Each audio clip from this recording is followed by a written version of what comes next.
Viva Voz, com Vera Magalhães.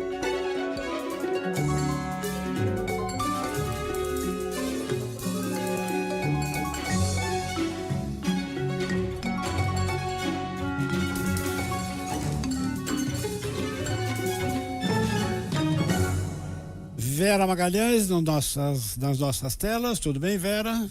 Oi, Sardenberg. Boa tarde para você, para Cássia, para os nossos ouvintes e também para quem nos assiste. Boa tarde, Vera. Vera Magalhães participou da entrevista hoje com o Pablo Marçal e tem aqui as suas observações. O Pablo Marçal, o amigão, versão, como a gente diria?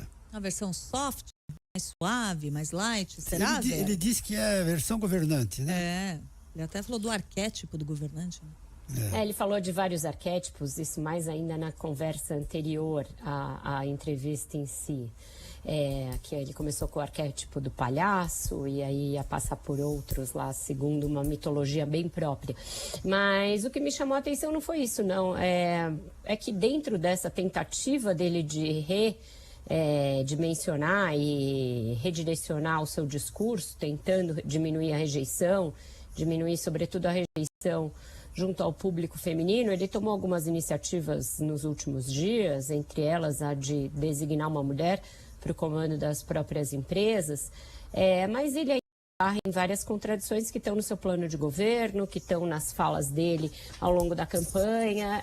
Não é possível a gente imaginar que um candidato vá a vários debates, vá a várias sabatinas e entrevistas e diga que tudo que ele falou antes era um plano, era uma trama, era uma tentativa de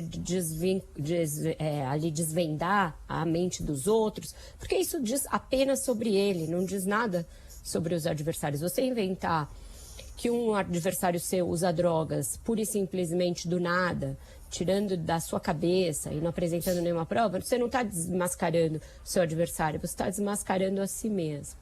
Você inventar que você precisava de uma ambulância, quando você disse que você podia ir correndo até o hospital, você não está dizendo absolutamente nada sobre os seus adversários, você está dizendo sobre si mesmo, sobre o seu caráter, sobre as suas propostas. Então, isso aí é bobagem, é papo de coach e não convence ninguém. Em relação às próprias propostas, o candidato nelas e se confunde com elas o tempo inteiro. Eu levei a Sabatina uma entrevista que ele deu a um podcast, uma entrevista de 2 horas, não de 4, como ele disse, a um podcast que chama Os Economistas e não Flow, como ele disse. E lá pelas tantas, ele disse que ele tem um propósito de tirar as pessoas das ruas, os usuários de droga. E aí disse que tentaria levar para sítios do governo do estado e da prefeitura, mas que se não pudesse ele chamaria a iniciativa privada para colaborar com ele com uma proposta de ônibus. Ele plotaria ônibus bonitos com ar-condicionado e lá dentro colocaria os usuários de maconha e de crack para usar a sua droga tranquilo, com ar-condicionado. Você não fica na rua, você fica morando dentro do ônibus e usando a sua droga à vontade. Pode ser crack, pode ser maconha, pode ser até 10 baseados de uma vez. Ia criar um maconheiro do futuro, mas essas pessoas não ficariam na rua. Eu pus lá, para usar um linguajar clássico dos candidatos, está lá na minha rede, tanto a minha pergunta e a resposta dele, quanto o vídeo dele falando essa proposta, da qual hoje ele tentou se desvencilhar. Ele disse, eu mesmo disse lá no vídeo que o Ministério Público não ia deixar, então não é mais uma proposta. Mas então por que o senhor falou, né? Porque a gente sempre fica nessa dúvida. A pessoa vai ser entrevistada durante 2 horas, a gente imagina que ela vai falar as coisas com as quais ela se compromete, que ela pretende fazer caso eleita. Eu falei porque eu não gosto de ver as pessoas nas ruas, mas o Ministério Público não vai deixar, então tá dito. Então é esse tipo de inconsistência que a todo momento acontece, né?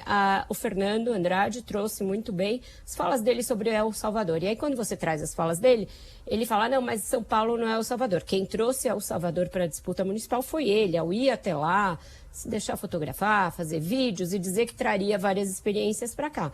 E o Fernando questionou pelo fato de El Salvador ser uma autocracia em que o governante Bukele pratica aí perseguição a opositores, pratica julgamentos e prisões em massa, muitas vezes sem individualização da conduta, e o fato de que isso não é compatível com uma democracia como é o Brasil. Aí ele diz, não ia dar para fazer, não ia dar para fazer tudo, mas já é um avanço, mas já tem os resultados. Aí ele fala que os meios não são os melhores, mas que os resultados são muito bons. E aí eu perguntei, então os fins justificam os meios? Não é que os fins justifiquem os meios. Então, de novo, uma proposta dele próprio, da qual ele recua. Em relação ao teleférico, que também foi questionado pelo Fernando, ele diz que não era bem aquilo, que não era para substituir metrô nem ônibus, é para abençoar as comunidades e criar um turismo nas favelas. Então, a entrevista foi toda pautada por questões políticas e propositivas que o próprio candidato disse, e das quais ele vai tentando sair à medida que a campanha avança e que a sua estratégia, um tanto tortuosa, vai mudando também ao sabor das pesquisas. Outra coisa que chamou a atenção foi em relação ao ministro Alexandre de Moraes, porque ele é muito cobrado pelos bolsonaristas por não se posicionar firmemente em relação ao impeachment do ministro Alexandre de Moraes, que é uma pauta cara ao ex-presidente Jair Bolsonaro. E aí a gente ficou perguntando a ele a respeito se ele era a favor ou não. Ele falou, já postei nas minhas redes um vídeo do senador Cleitinho falando a esse respeito. Mas e o senhor? O senhor é a favor? Eu já postei nas minhas redes. Mas o senhor, por que o senhor não quer falar? Porque eu não acho que ele precisa falar. Se eu já compartilhei o Cleitinho nas minhas redes, já é o suficiente.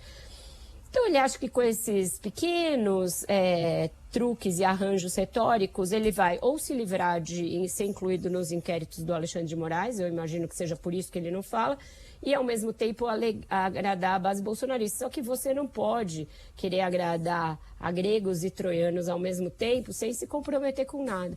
E parece ser essa uma estratégia dele ao longo de toda a campanha, com tudo que ele propõe, não sei nem se dá para dizer que ele propõe, tudo que ele solta, e depois volta e muda ao sabor das circunstâncias e dos ventos. Sardenberg, Cássia.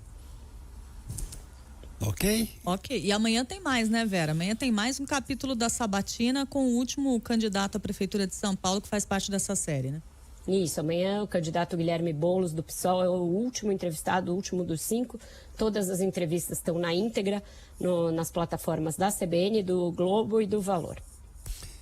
Vera Magalhães, muitíssimo obrigado, Vera. Obrigado, até amanhã e até mais tarde no Ponto Final, Viva a Voz, segunda edição. Obrigado, Vera.